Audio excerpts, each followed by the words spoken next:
Usa pod sa akong paborito mga kaburda kay kining adobong manok ba. Mas mulami gig samot atong kaon ani mga kaburda kay kita may nagluto. Hello mga kaburda, for today's video day mga kaburda kay magluto na pud tag adobong manok. Mura giganahan naman ninon kog luto-luto ani mga kaburda. Nagplano-plano ra ba ta nga mag-diet? Impas gid ni ba? Ayaw di ma.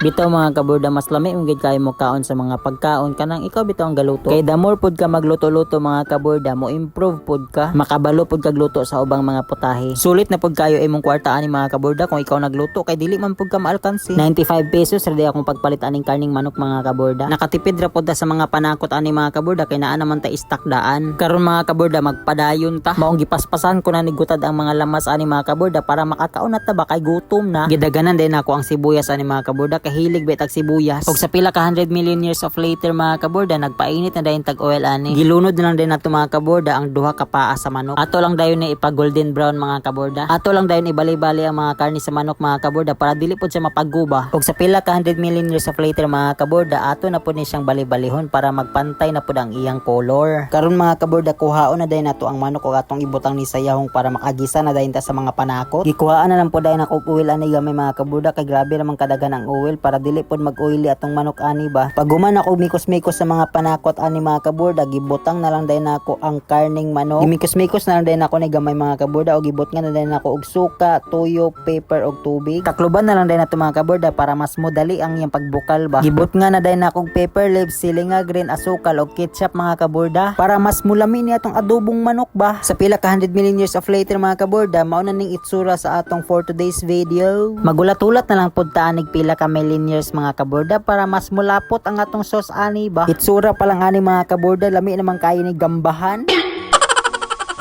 Sa pila ka 100 million years of later mga kaborda, naluto lagi datong adobong manok ski baby. Sa iyang sauce pala mga kaborda, murag gigutuman na gid ko ani ba. Hapit gid ko mag-isa ka oras ani pagluto mga kaborda ba kay gi-make sure gid na ako nga mahumok gid ang iyang karne. Ug wala gid ta masipyat ani mga kaborda, humok gid kayo iyang karne ba. First time pud na ako ni pagluto sa adobong manok mga kaborda kay kasagara man gud sa akong ginaluto kay mga karning baboy man. Karon mga kaborda, wala na dayon ko naglangan-langan ani, nagkuha na dayon ko kanon, gidaghanan gid na ako ni ba kay gutom naman kaayo. Gibot nga na dayon akong daghang sus akong kanon diri mga kaburda. Usa pod sa akong paborito mga kaburda kay kining adobong manok ba. Mas mulami gig samot atong kaon ani mga kaburda kay kita may nagluto. Ug sa pila ka 100 million years of later mga kaburda, gisugda na dayon nato ni kaon. Wala pa ko nagkaon ani kanon mga kaburda, gitilawan na sana ako ni akong gilutong adobong manok. Pagtilaw pa na ako aga, grabe kalami oy. Dili gid masayang atong effort ani ba. Napoy usa ka butang nga din ako ganahan mga kaburda. Kanang tipo bitaw nga magluto ka isa ka oras tapos kung magkaon ka 5 minutes ra.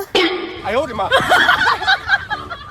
Grabe gid kay kalami mga kaburda, tughan gid kag kinauna ani ba. Dili man pud ni siya permi mga kaburda, ahya naman pud ta makapalit sa mga lami nga pagkaon kung napud tay kwarta. Diri nga tay mga kaburda, gipaspasan ko na ni kaon tungod sa tong kagutom. Grabe gid kayo kung pagkaon ani mga kaburda ba kay murag sa pila ka 100 million years nga walay kaon-kaon. Ayaw di ma. Diri lang tataman mga kaburda sa akong a day of my life as a boring aborda girl nga nakapuyo sa boarding house.